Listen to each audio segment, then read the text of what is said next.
"Marcia, the card isn't working. I won't be able to get back home like this.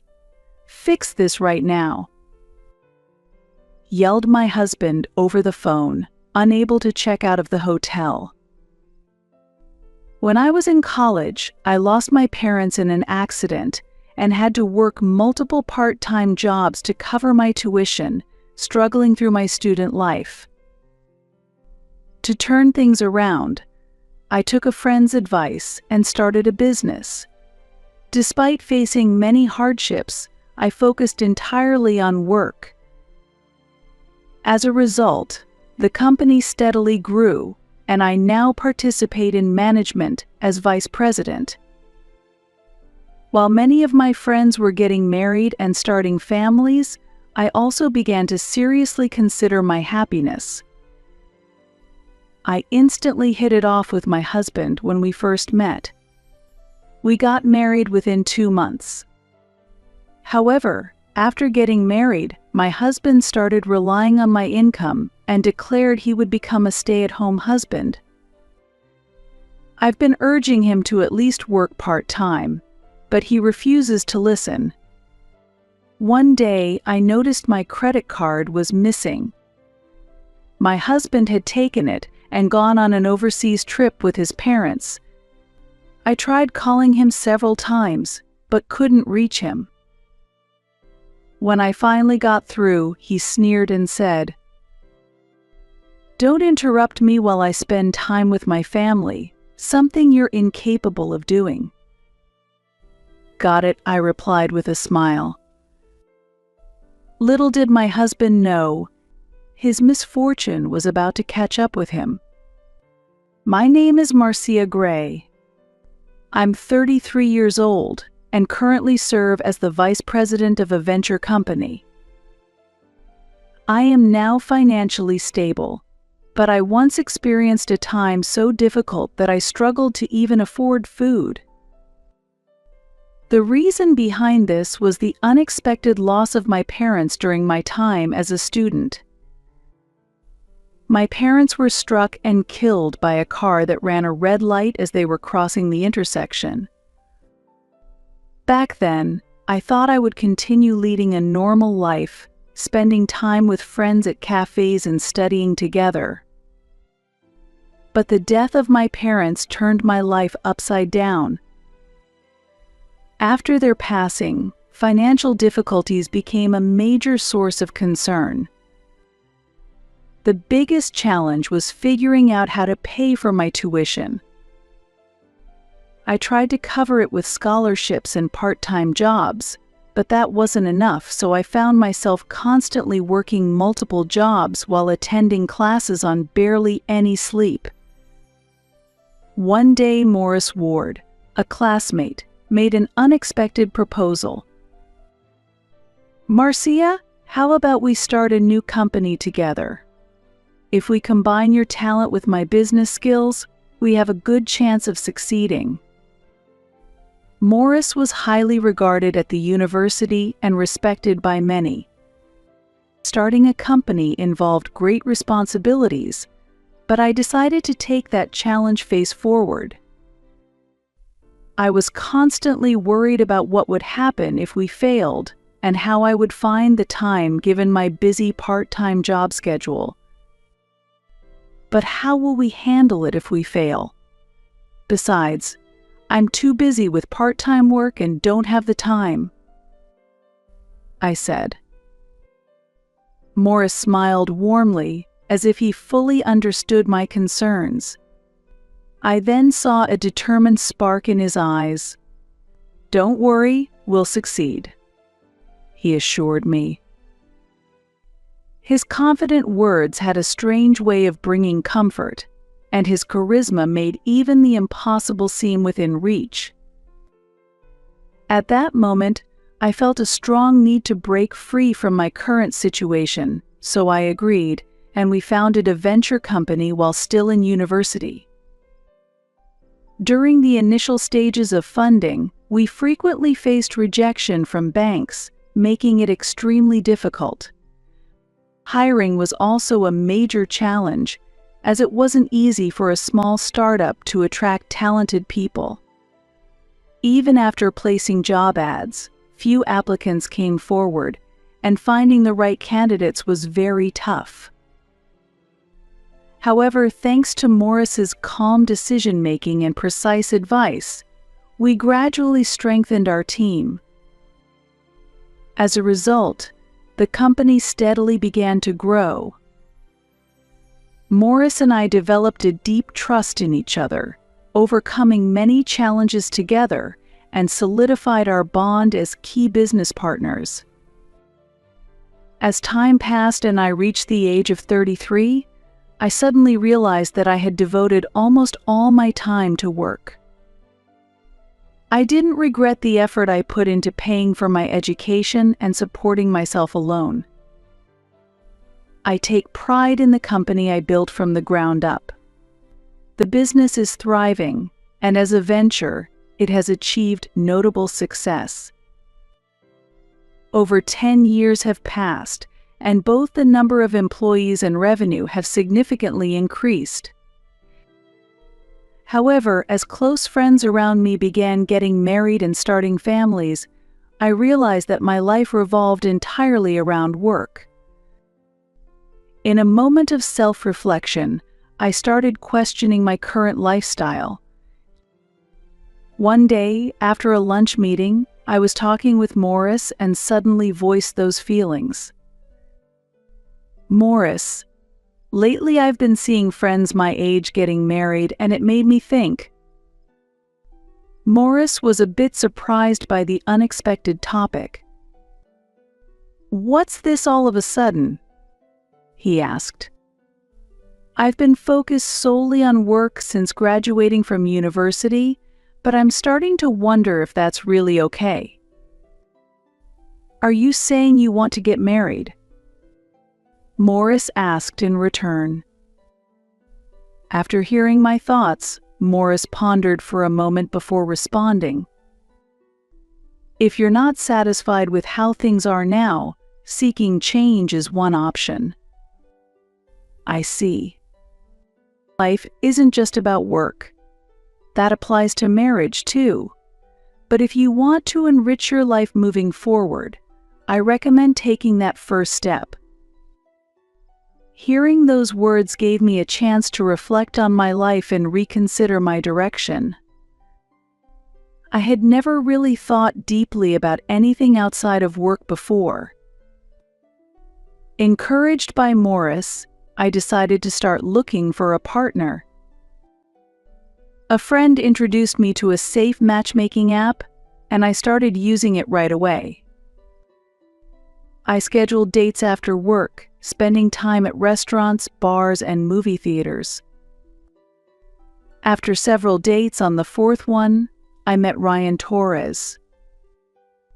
I was swamped with work and not good at household chores, but Ryan was efficient and excelled at cooking and cleaning. He understood my busy schedule and never got upset, even if I had to cancel a date.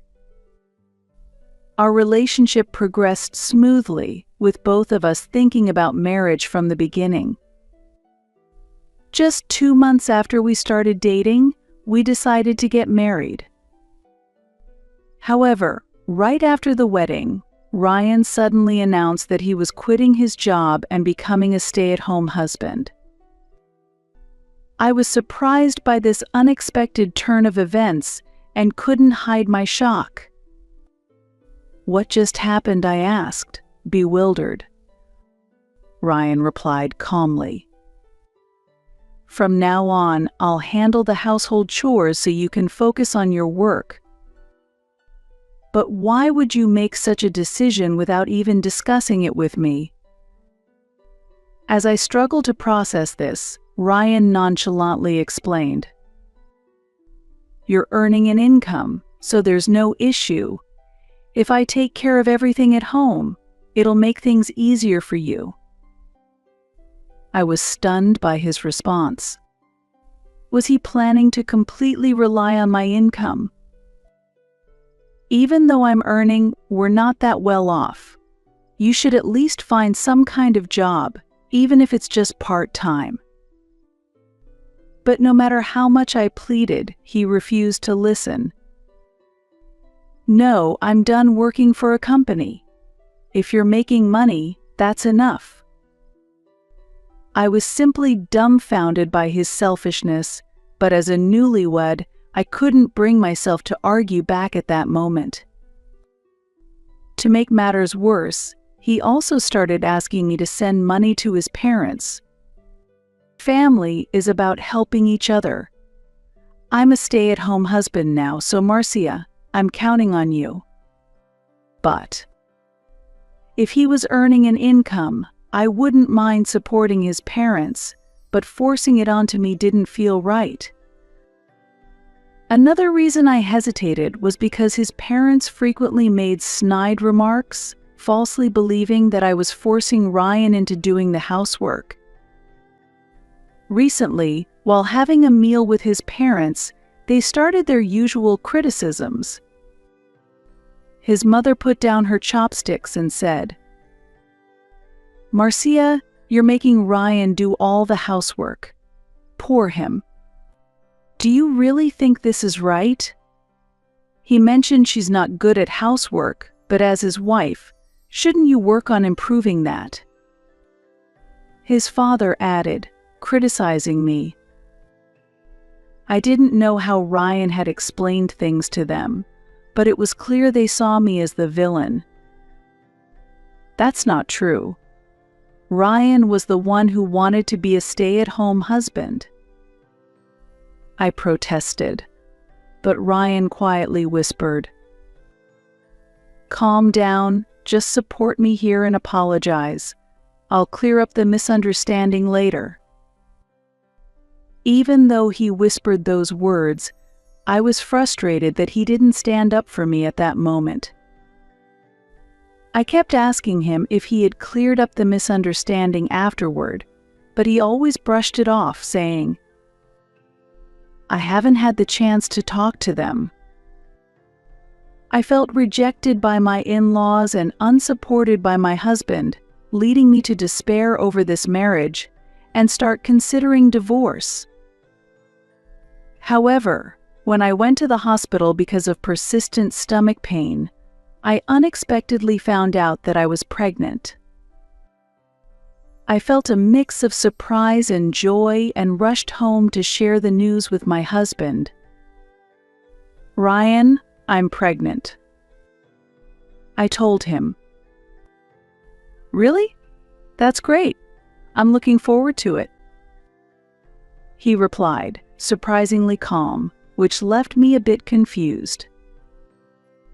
After that, there was no shared happiness between us. He just sank into the couch and watched TV as if my words meant nothing.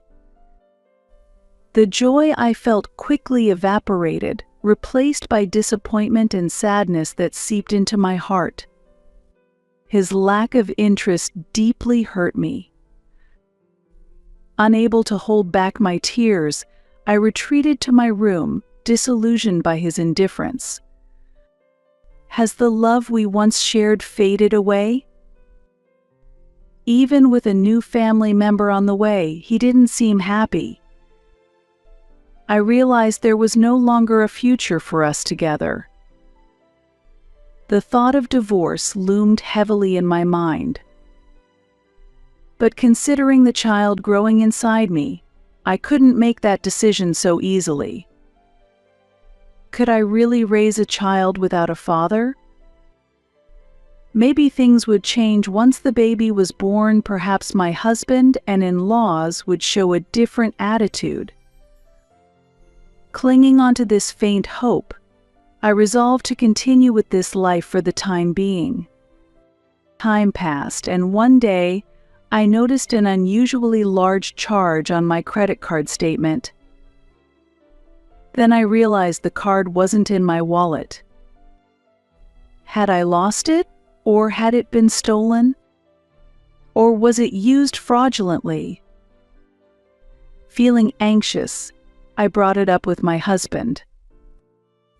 "Hey, I found a large, unfamiliar charge on my credit card. It might be a fraud.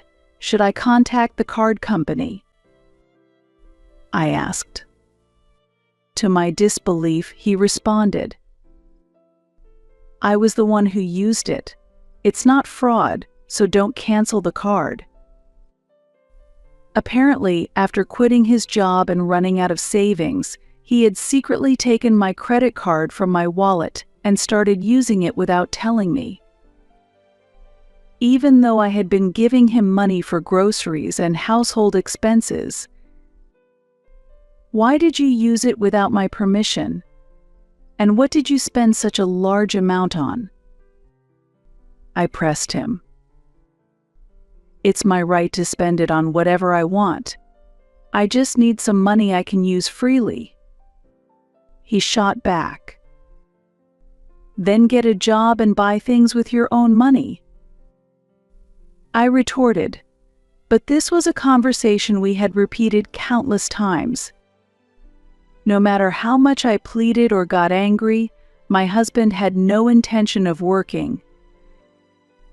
The man I once thought would support our household was now hardly cooking meals, relying mostly on takeout and delivery, and barely keeping the house clean.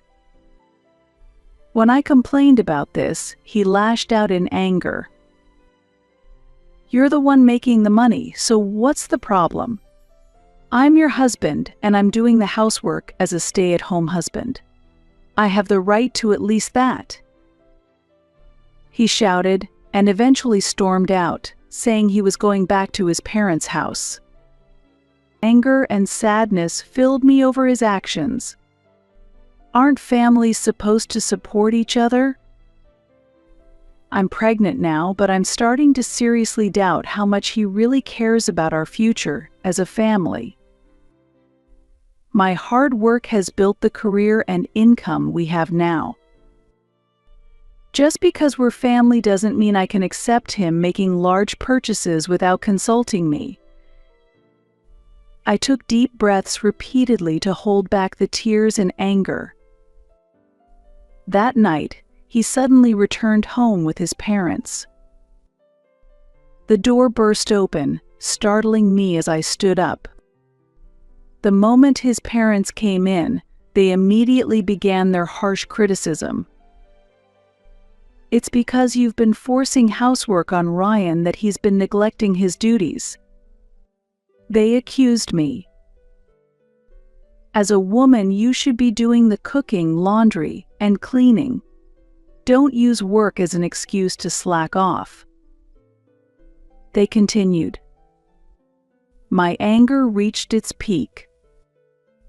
Being pregnant and already feeling unwell, I couldn't bear being blamed like this. I had already decided to get a divorce, so I lashed out with anger in my voice. "That's impossible. Don't act high and mighty when you don't even know what's really going on. You'll regret it if you keep acting like this." They looked shocked by my cold tone. I realized it was pointless to argue with my in-laws, who had been misled by my husband, and even after explaining that he wasn't working, they refused to believe me. So I decided to say nothing more. I couldn't shake the feeling that they would regret this later, but at that moment I felt the painful sting of betrayal from the husband I once believed would protect me. Then my mother-in-law pulled out some documents from her bag and slammed them onto the dining table. "If you don't reflect on your actions, we're demanding a divorce. Sign this and get it done," she said, and my eyes were glued to the papers. I never imagined they'd present it to me like this. In fact, I had been planning to propose divorce myself. Thinking this might lead to a court battle, I signed the papers. My hand trembled so much that even gripping the pen was difficult. Fighting back my anger, I forced myself to sign the documents and said, There, it's done. With that, my husband and in-laws left. I realized I had forgotten to ask for my credit card back, and a deep sense of despair washed over me. Immediately after, a sharp pain suddenly shot through my abdomen, unlike anything I'd ever experienced before, and I collapsed onto the floor. My breathing grew rapid, and sweat began to pour from every part of my body. My vision blurred, and the unbearable pain numbed my senses. I tried to say, "What's happening?" but the words barely escaped my lips. With each breath, the pain intensified, and my body spiraled out of control. I struggled to drag myself across the floor, desperately reaching for my phone. My fingers trembled as I clawed at the floor, inching forward with every ounce of strength I had left. The searing pain threatened to steal my consciousness. I finally connected the call and, in a trembling voice, managed to explain the situation.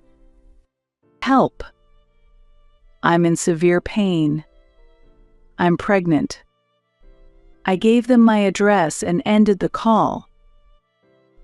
The pain wouldn't let up, and my vision grew even hazier. I collapsed on the floor, waiting for the ambulance to arrive. "Please, protect my baby," I prayed desperately. Even as I endured the agony, I kept telling myself I had to hold on for the sake of my child. I was rushed to the hospital, facing the sudden threat of premature labor. The doctor diagnosed my condition as caused by stress and overwork, and I was immediately admitted to the hospital.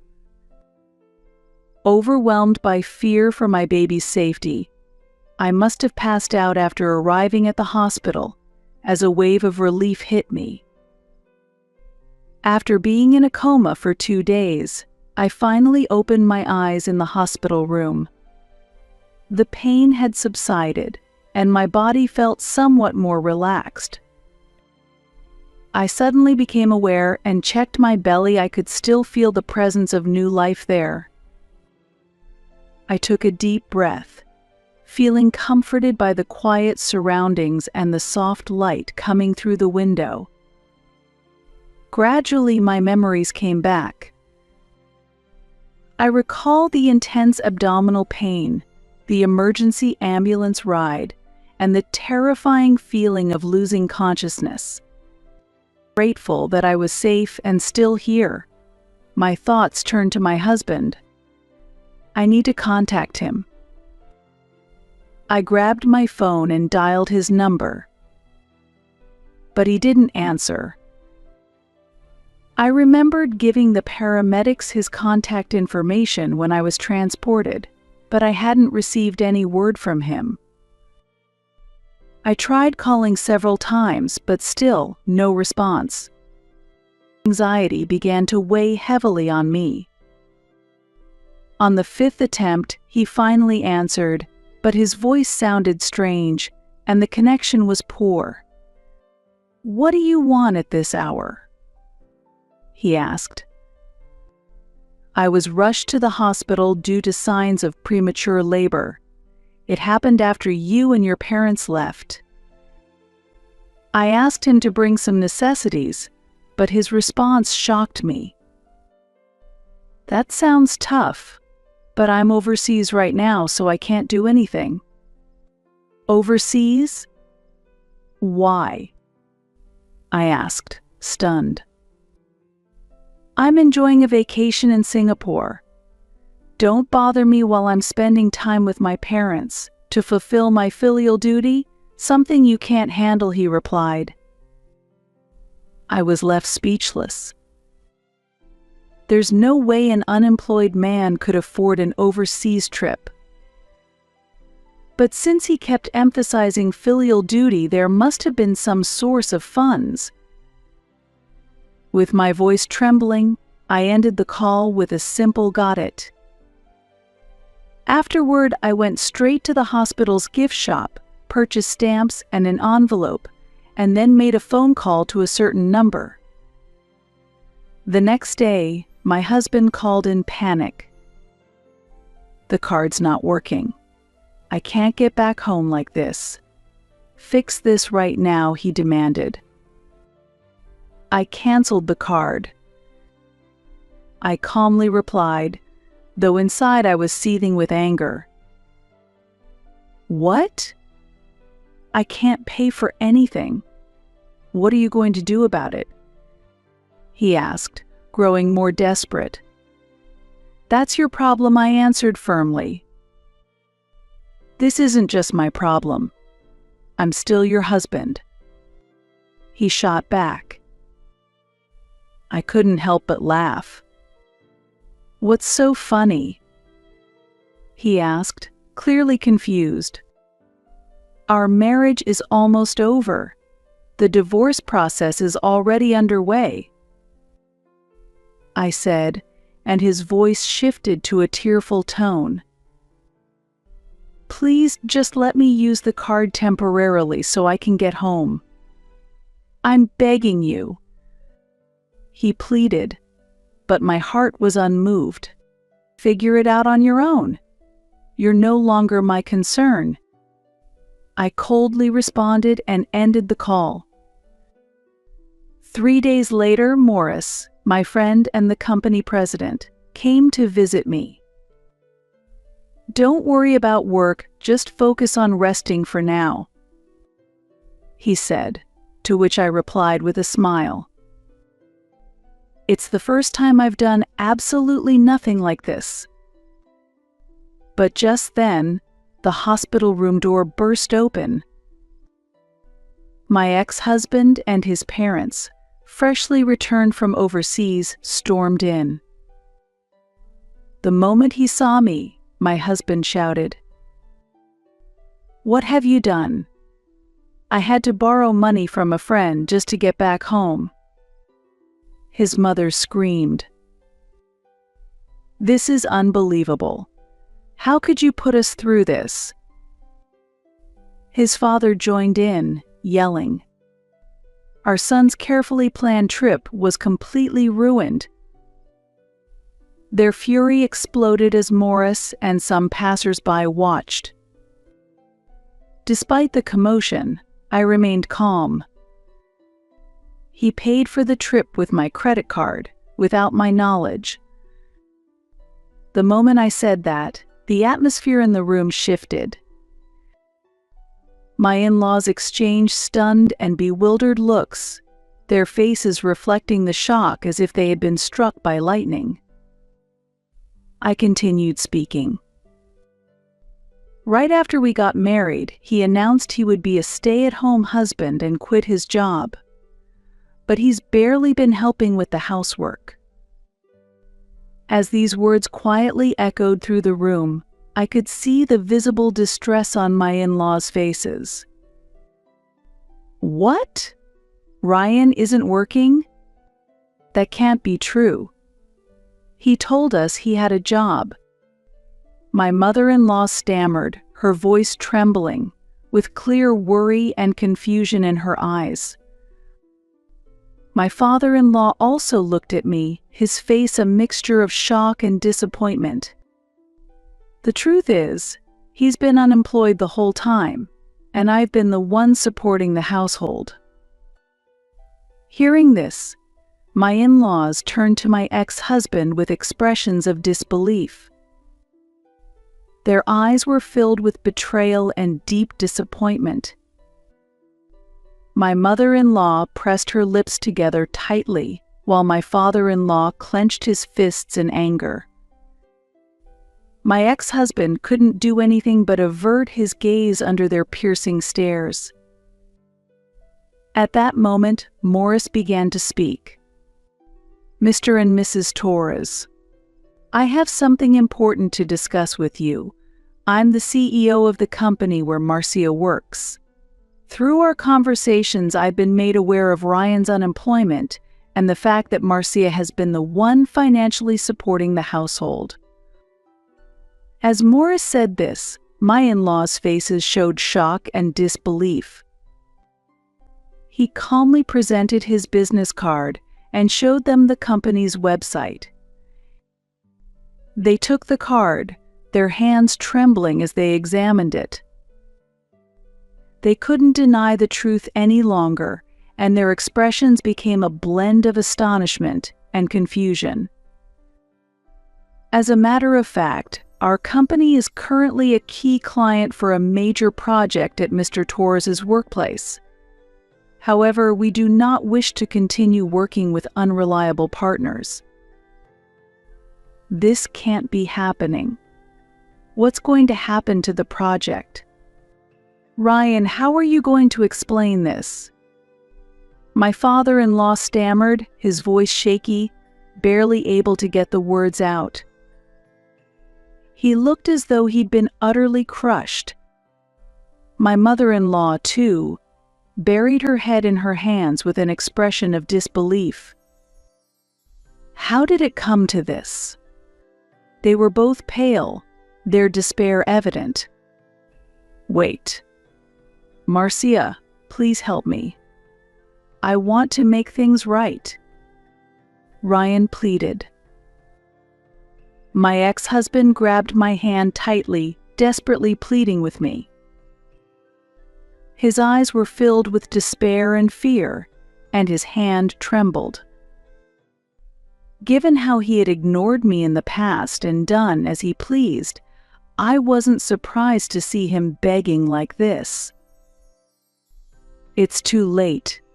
I can't forgive your past actions, and this is the end, I said firmly, pushing his hand away with determination. Please help me. He begged, dropping to his knees on the floor. At that moment, Morris presented some important documents. Can you still say the same thing after seeing this? The documents revealed an investigation Morris had quietly conducted into my ex-husband's actions. They detailed how he had falsely claimed to be sending money to his parents while actually keeping it for himself, and how he had been recklessly spending my income. I can't tolerate anyone hurting a valuable business partner, Morris said, revealing his intentions with a hint of shyness. But his eyes showed a strong resolve. I've already been in touch with our lawyer. You should prepare to compensate. Morris calmly informed the three of them with a polite yet businesslike smile. I felt an overwhelming sense of gratitude and relief for all that Morris had done for me. As I lay in my hospital bed, I gazed out at the scenery through the window. Since that day, the stress had lifted, and I recovered from the threat of premature labor, eventually giving birth to a healthy baby. My heart is filled with a mix of emotions: joy at the birth of new life and the exhaustion from childbirth. Morris and my colleagues even visited to celebrate, and I've been enjoying fulfilling days. After being discharged, I moved into a new apartment that Morris had arranged. Thanks to his thoughtful care, we chose a new address where my ex-husband and in-laws would never find us. This has ensured our privacy and safety, free from any unnecessary interference from them. The new place was in a quiet area, slightly removed from the hustle and bustle of the city, surrounded by lush greenery and peaceful silence. It's an ideal environment, free from the noise of the city, where one can spend peaceful moments and enjoy the tranquility of nature. Whether for a walk or a deep breath, this place offers a sense of calm and comfort created by nature. Here, my newborn baby and I are beginning a new chapter in our lives. With this fresh start, there is as much anticipation as there is anxiety, but the presence of supportive people around me has greatly eased that anxiety. A few weeks have passed since I gave birth, and I'm currently on maternity leave, spending some slow and peaceful time with my baby. During this precious time, Morris visits us regularly, bringing essentials and other necessary items while always offering words of encouragement. One day, he arrived again with new supplies in hand. Seeing us, he asked with concern, "Marcia, how are you feeling?" "The baby looks healthy, and that's what matters most." "Thank you, Morris. We've been able to get through this because of your unwavering support," I replied, expressing my gratitude. After inviting him inside, I gently laid the baby down in the crib and prepared a warm cup of coffee for him. Looking slightly tense, Morris brought up an important topic. "I need to talk to you about your ex-husband and his parents," he said. "Is something wrong?" I asked. Morris then revealed that he had been keeping an eye on their situation to ensure our safety. They sold their house to pay the compensation and are now living in an old, run-down apartment. Your former father-in-law lost his job, and all three of them are working around the clock," he reported. He placed some documents on the living room table. "It turns out my ex-husband has been struggling with daily labor at an unfamiliar construction site. His laziness from his days of helping with housework persists, leading to frequent scolding during work. As a result, he's finding it very difficult to adapt to his current job. Meanwhile, my former mother-in-law works 2 jobs during the day as a cashier at a supermarket, and at night on a sandwich production line, tirelessly working without rest. She's suffering from back pain, but doesn't have the time or money to seek treatment due to her busy schedule. As for my former father-in-law, he's been searching for a new job, but his age and lack of relevant experience have been major obstacles. Unable to find his desired position, he's been forced to work as a cashier at a supermarket during the day and as a janitor at night. Listening to all this, a swirl of complicated emotions filled my heart.